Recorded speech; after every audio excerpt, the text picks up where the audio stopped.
우리 함께 사도신경으로 우리의 신앙 고백을 드리겠습니다. 전능하사 천지를 만드신 하나님 아버지를 내가 믿사오며 그 외아들 우리 주 예수 그리스도를 믿사오니 이는 성령으로 잉태하사 동정녀 마리아에게 나시고 본디오 빌라도에게 고난을 받으사 십자가에 못 박혀 죽으시고 장사한 지 사흘 만에 죽은 자 가운데서 다시 살아나시며 하늘에 오르사 전능하신 하나님 우편에 앉아 계시다가 저리로서 산자와 죽은 자를 심판하러 오시리라. 성령을 믿사오며 거룩한 공예와 성도가 서로 교통하는 것과 죄를 사하여 주시는 것과 몸이 다시 사는 것과 영원히 사는 것을 믿사옵나이다. 아멘. 찬송가 263장 찬양을 드리겠습니다. 263장 찬양입니다.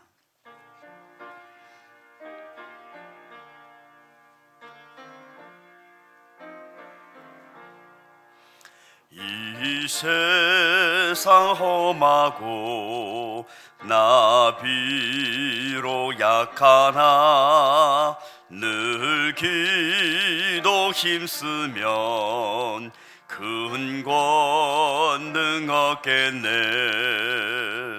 주의 은혜로 대속받아서 비와 같이 붉은 죄 눈같이 희겠네.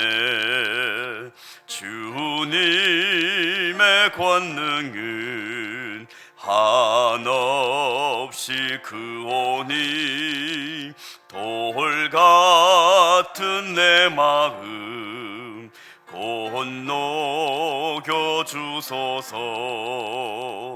주의 은혜로 대속받아서 비와 같이 붉은 죄 눈같이 희겠네. 내 맘이 약하여 늘 넘어지오니 주 예수 힘주사 굳세게 하소서. 주의 은혜로 대속받아서 비와 같이 붉은 죄 눈같이 희겠네.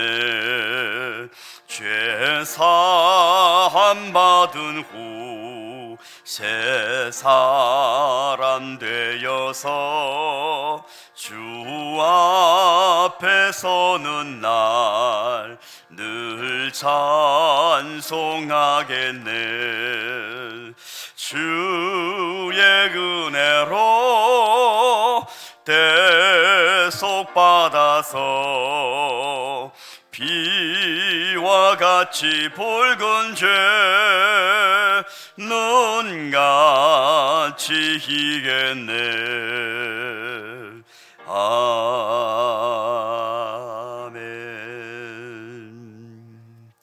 오늘 새벽에 우리가 함께 보실 말씀은 레위기 26장 14절에서 26절까지의 말씀입니다.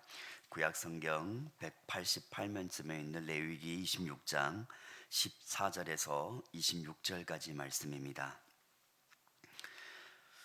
닫으신 후 저와 여러분 한 구절씩 교독하고 마지막 절은 합독하기를 원합니다. 그러나 너희가 내게 청종하지 아니하여 이 모든 명령을 준행하지 아니하며 내 규례를 멸시하며 마음에 내 법도를 싫어하여 내 모든 계명을 준행하지 아니하며 내 언약을 배반할진대 내가 이같이 너희에게 행하리니 곧 내가 너희에게 놀라운 재앙을 내려 폐병과 열병으로 눈이 어둡고 생명이 쇠약하게 할 것이며 너희가 파종한 것은 헛되리니 너희의 대적이 그것을 먹을 것임이며 내가 너희를 치리니 너희가 너희의 대적에게 피할 것이요 너희를 미워하는 자가 너희를 다스릴 것이며 너희는 쫓는 자가 없어도 도망하리라. 또 만일 너희가 그렇게까지 되어도 내게 청종하지 아니하면 너희의 죄로 말미암아 내가 너희를 7배나 더 징벌하리라. 내가 너희의 세력으로 말미암은 교만을 꺾고 너희의 하늘을 철과 같게 하며 너희의 땅을 녹과 같게 하리니 너희의 수고가 헛될지라 땅은 그 산물을 내지 아니하고 땅의 나무는 그 열매를 맺지 아니하리라. 너희가 나를 거슬러 내게 청종하지 아니할진대 내가 너희의 죄대로 너희에게 7배나 더 재앙을 내릴 것이라. 내가 들짐승을 너희 중에 보내리니 그것들이 너희의 자녀를 움키고 너희 가축을 멸하며 너희의 수효를 줄이리니 너희의 길들이 황폐하리라. 이런 일을 당하여도 너희가 내게로 돌아오지 아니하고 내게 대항할진대 나 곧 나도 너희에게 대항하여 너희 죄로 말미암아 너희를 7배나 더 치리라. 내가 칼을 너희에게로 가져다가 언약을 어긴 원수를 갚을 것이며 너희가 성읍에 모일지라도 너희 중에 연병을 보내고 너희를 대적의 손에 넘길 것이며 우리 함께요. 내가 너희가 의뢰하는 양식을 끊을 때에 열 여인이 한 화덕에서 너희 떡을 구워 저울에 달아 주리니 너희가 먹어도 배부르지 아니하리라. 아멘. 새벽에 주님 전에 올라오시면서 네 분의 성도님께서 1,000번째 예물을 드리셨고 한 분의 성도님께서 감사 제목이 있습니다. 새벽 기도 오게 하심을 감사합니다. 아멘. 성도님들 많이 고단할 텐데 그럼에도 불구하고 새벽 자리를 기도의 자리를 지키신 것에 감사를 드리며 또한 이 기도의 자리에 하나님의 선하신 은혜가 늘 함께하신 줄로 믿습니다. 우리 오늘 말씀은 조금 무시무시합니다. 어제 우리가 들은 말씀과 딱 반대되는 말씀입니다. 26장 1절에서 13절까지는 하나님의 말씀에 순종할 때 따른 축복을 말씀해 주었다면 이제 14절에서 마지막까지는 하나님 말씀을 어길 때 배반할 때에 따르는 그 징벌과 저주에 대해 말씀해 주고 있습니다. 이런 말씀은 우리 누구나 사실은 마음에 들었을 때 마음이 편치는 않습니다. 그럼에도 불구하고 하나님의 말씀이기에 또한 우리의 영육의 양약이 되기에 우리는 하나님의 말씀을 이렇게 걸러서 듣기보다 말씀 그대로 받고 또한 그 말씀에 순종함으로 인한 하나님의 신실하신 축복을 온전히 누리는 저와 여러분 다 되기를 진심으로 소망합니다. 이스라엘 백성들은 이제 아직 가나안 땅에 들어가지 않았습니다. 그러나 하나님께서는 미리 경고합니다. 그 땅에 들어간다 할지라도 젖과 꿀이 흐르는 약속의 땅이지만 여전히 축복과 이 저주 이스라엘 백성들의 앞에 놓여 있다는 것을 말씀하고 계신 거죠. 그래서 이 저주를 초래한 것은 다름이 아니라 하나님과 언약을 맺었음에도 불구하고 이 이스라엘 백성들이 이 언약을 저버리고 오늘 말씀처럼 내 명령을 준행하지 아니하며 규례를 멸시하고 마음에 내 법도를 싫어하여 그리고 내 언약을 배반할진대 이토록 하나님의 말씀을 그러니까 하나님 자신을 마음 중심으로부터 어쩌면 처음에는 무심하다가 나중에는 싫어하고 배반하게 된다는 것이죠. 하나님 말씀을 하나님을 이제 싫어하고 너무 귀찮고 도무지 하나님과 가까이 하고 싶지 않는 그런 상태를 말합니다. 그래서 하나님의 말씀을 떠나고 이방의 풍습을 좇고 이방의 우상을 섬길 때에 따르는 그 모든 저주 또한 하나님의 징계를 말씀해 주고 있습니다. 폐병과 열병은 하나님의 징벌 또한 저주의 대표적인 이렇게 현상이라고 볼 수 있죠. 폐병과 열병으로 인하여서 눈이 어둡고 생명이 쇠약해진다고 합니다. 그리고 이제 전반부에서 말씀을 따를 때에 따른 축복은 묵은 곡식을 먹고 이제 새로운 곡식으로 인하여서 묵은 곡식을 이제 치울 것이다. 그렇게 말씀했는데 이제 말씀을 떠날 때는 어떻게 된달까요? 파종한달지라도 이 파종한 것을 먹지 못한다는 거예요. 누가 와서 먹는가? 원수가 와서 그것을 먹을 것이라. 그러니까 수고를 하지만 그 수고는 헛되다는 거예요. 열매를 맺지 못한다는 거예요. 아무리 몸부림치고 열심을 한다 할지라도 궁극적으로는 열매가 없다는 겁니다. 하나님을 떠난 삶이 그런 삶이지요. 이 세상에서 아무리 열심히 살고 하나님이 없는 삶은 그 결과는 결국은 멸망입니다. 하나님께서 이렇게 이스라엘 백성들에게 이토록 경고할 뿐더러 그리고 전쟁에서도 패합니다. 쫓깁니다. 전에는 5명이 100명을 쫓고 100명이 10,000명을 쫓는다면 이제는 쫓는 자가 없어도 도망합니다. 불안합니다. 그것이 하나님이 없는 사람들의 또한 이제 특징이죠. 역사적으로 실제로 이스라엘 백성들이 가나안 땅에 들어간 후 그들이 하나님을 떠나고 우상을 섬길 때에 실제로 그대로 이루어집니다. 말씀을 떠나면 반드시 말씀을 떠난 고통이 따르게 되어 있습니다. 하나님의 사랑은 영원하고 인자하심은 무궁하고 또한 하나님의 사랑은 변함이 없지만 죄를 지으면 그 결과는 따르게 되어 있습니다. 죄의 고통은 있습니다. 죄는 용서를 받지만 그렇다고 그 대가가 없는 것은 아닙니다. 우리가 교통신호를 무시하고 다니다 보게 되면 한 번, 두 번 괜찮겠지 생각하다 언젠가는 또한 그로 인한 아픔을 당하게 되는 것처럼 이토록 하나님께서 엄히 이스라엘 백성들을 경고하심은 그들이 사실은 하나님의 마음의 중심에는 그들이 하나님의 언약 속에 늘 거하고 하나님과 함께함으로 하나님의 사랑과 하나님의 축복을 누리기를 원하신 것입니다. 언제나 우리 부모님들이 자식을 향하여서 이렇게 하면 어떤 결과가 초래한다, 심지어 때로는 엄히 경고하고 혼난다 라고 하지만 그 마음 중심에는 그 길로 가지 말라, 그 길로 그 아픔을 당하지 말라, 그것이 부모님의 마음인 것처럼 하나님께서 이스라엘 백성을 향하여서 이토록 엄히 경고하심은 그들이 결국은 말씀 속에 거하기를 원하신다는 것을 우리는 꼭 기억해야 합니다. 그 하나님의 마음을 알 때 우리는 이 세상에서 유혹이 다가오고 어려움이 다가올 때 또한 이 말씀을 떠나지 않고자 몸부림칠 수 있고 이 말씀 속에 결국은 거할 수 있게 되는 것이죠. 하나님의 사랑은 징계보다 크다는 것을 우리는 꼭 기억해야 합니다. 때로는 우리의 삶 속에 이 세상의 유혹을 이기지 못하고 유혹의 시험에 빠져들고 또한 죄를 짓고 때로는 우리의 마음에 죄악이 가득하여서 욕심이 탐심이 생겨서 이 세상을 나갈 때 있습니다. 그리고 그로 인한 징계를 받을 때도 있습니다. 그러나 히브리서 말씀처럼 사랑하는 자는 반드시 어떻게 해요? 징계를 하신다는 것이죠. 징계가 없으면 사생자라고 하였습니다. 사랑하기 때문에 징계가 있는 것입니다.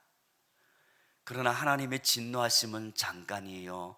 하나님의 사랑은 영원합니다. 그리고 이 징계는 결국 우리로 하여금 우리에게 유익을 주시기 위한 것이고 우리로 하여금 더욱 하나님의 거룩하심에 동참하기 위한 것입니다. 그래서 히브리 기자는 무릇 징계가 당시에는 즐거워 보이지 않고 슬퍼 보이나 후에 그로 말미암아 연단받는 자들의 의와 평강의 열매를 맺느니라. 때문에 지금 우리의 삶 속에 내가 하나님으로 인한 내가 죄로 인한 하나님의 징계를 받는다 한달지라도 그러므로 피곤한 손과 연약한 무릎을 일으켜 세우고 너의 발을 위하여 곧은 길을 만들어 저는 다리로 하여금 어그러지지 않고 고침을 받게 하라 권면해 주시는 것이죠. 저는 오늘 이 말씀을 통하여서 저와 여러분의 삶 속에서 정말 먼저는 하나님의 사랑이 영원하다는 것을 기억함과 동시에 우리가 하나님과의 관계에 있어서 이 먼저 영적으로는 이 죄로 인하여서 멀어지지 않고 오히려 때로는 죄로 인하여서 하나님의 사랑을 더 깨닫고 더 하나님께 돌아와서 하나님과 더 끈끈한 관계를 갖는 저와 여러분 되기를 소망합니다. 죄를 지으면 우리 영혼이 상합니다. 근심하고 한탄합니다. 우리가 하나님 앞에 나와도 기도할 때도 당당하지 못하고 입을 열려고 해도 서먹서먹합니다. 아이가 나쁜 짓을 하고 집에 들어오면 부모님에게 뭐라고 요구할 수 없습니다.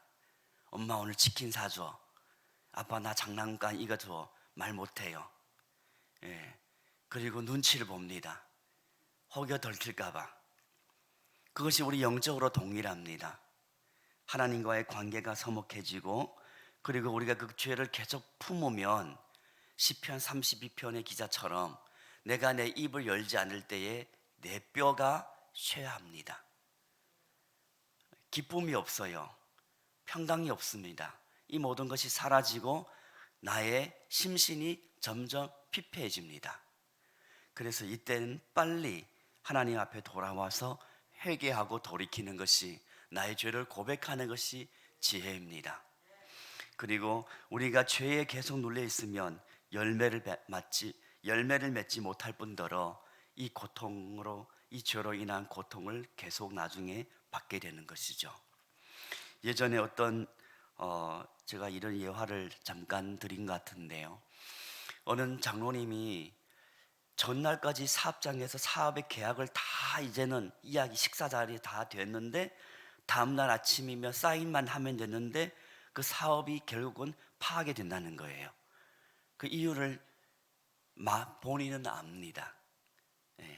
하나님은 아는 거예요. 나쁜 습관을 가지고 있어요.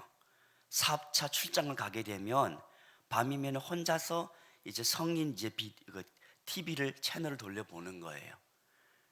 보면서 안 된다 이런 경우 한두 번이 아닌데, 그리고 다음날에 사업에 분명히 문제가 있는 거예요. 한두 번 아님에도 불구하고 결국은 나중에 사업이 큰 어려움을 당한 후에야 돌이키고 뉘우치다는 거예요. 하나님은 우리가 때로는 징계를 합니다. 경고를 해주는 거예요. 이 길로 계속 가지 말라. 사랑하기 때문에. 이럴 때 돌이켜야 한다는 것이죠. 그 죄의 굴림 속에서, 억눌림 속에서 속히 벗어나는 것이 자유요, 평강을 얻는 것이요, 영적인 힘을 얻는 것이요, 믿음의 담대함을 얻는 길인 줄로 믿습니다. 그리고 우리 삶 속에서 현실적으로 우리가 정말 죄로 인한 고통과 아픔이 있다면 눈물로 회개하는 것이 상책입니다. 만약에 우리가 의를 위한 핍박을 받고 있다면 기뻐하고 감사하면 됩니다. 그리고 우리 삶 속에 한 가지 더 있다면, 지금 내가 누리고 있는 이 평안함, 이 안식이 정말 하나님으로부터 온 것인가? 정말 하나님 안에 이대로 머물러도 되는 것인가? 우리는 살펴보아야 합니다. 이 평안이 하나님으로부터 온 평안이라면 더없이 감사하지만, 그러나 세상으로부터 유혹에 빠져 쾌락으로 아니면 나의 나태함으로 하나님의 말씀에 떠난, 그리고 하나님을 무시한 채 소유의 이 세상의 평안이라면 그것은 진정한 평안이 아니라는 것을 우리는 깨닫고 근신함으로 깨어 있어야 하는 줄로 믿습니다. 어떤 분이 이런 실험을 했지요. 과학자가 개구리를 따뜻한 물에 넣어서 1시간마다 물 온도를 1도로 높였답니다. 근데 그 개구리가 그 따뜻한 물에서 계속 그대로 발버둥 치지도 않고 그대로 죽더랍니다. 이 세상의 죄악이 그래요. 우리 안에 들어와서 거짓된 평화를 줍니다. 괜찮아. 남들은 다 그렇게 살아. 무엇이라 이대로 발버둥 치고 힘들게 사냐. 괜찮아. 결국은 우리 영혼으로 하여금 그 개구리처럼 저항하지도 못한 채 정말 파멸의 길로 몰아내고 맙다는 것이죠. 오늘 말씀을 통하여서 저와 여러분의 삶 속에 다시 한번 우리 삶을 뒤돌아 살피면서 내가 하나님으로 인한 징계를 받는다 할지라도 낙심하지 말고, 그 죄악 속에서 내가 지금 거하고 있다면 속히 뒤돌아오고 뉘우치고 회개하고 보혈을 의지하여 다시 한번 새 힘과 자유와 진정한 안식을 누리는 우리 모두들 되기를 진심으로 소망합니다. 그리고 내가 지금 누리고 있는 이 평안함이 진정한 하나님으로부터 온 평안이 아니라면 깨어서 이것을 떨쳐버리고 정말 그리스도 안에 함께 고난을 받는다 할지라도 그 고난 속에서라도 하나님과 함께하는 진정한 평안을 누리는 우리 모두들 되기를 예수님의 이름으로 축원드립니다. 기도하겠습니다. 하나님 아버지, 주의 말씀은 우리의 길이요 빛이십니다. 말씀을 떠나지 않고 말씀을 늘 경외하면서 하나님의 말씀 따라 사는 그 복을 온전히 누리는 우리 모든 하나님의 권속 제 가족들이 될 수 있도록 주님 크신 은혜와 축복으로 함께하여 주시옵소서. 주님 전에 올라오면서 1,000번째 예물, 또한 새벽 예배에 참석하면서 감사의 예물을 드립니다. 하나님 헌명하여 주시고 신실하신 은혜로 삶의 순간순간을 이끌어 주시옵소서. 예수님의 이름으로 기도드리옵나이다. 아멘. 하늘에 계신 우리 아버지여, 이름이 거룩히 여김을 받으시오며 나라의 임하옵시며 뜻이 하늘에서 이룬 것 같이 땅에서도 이루어지이다. 오늘날 우리에게 일용할 양식을 주옵시고 우리가 우리에게 죄 지은 자를 사하여 준 것 같이 우리 죄를 사하여 주옵시고 우리를 시험에 들게 하지 마옵시고 다만 악에서 구하옵소서. 대개 나라와 권세와 영광이 아버지께 영원히 있사옵나이다. 아멘.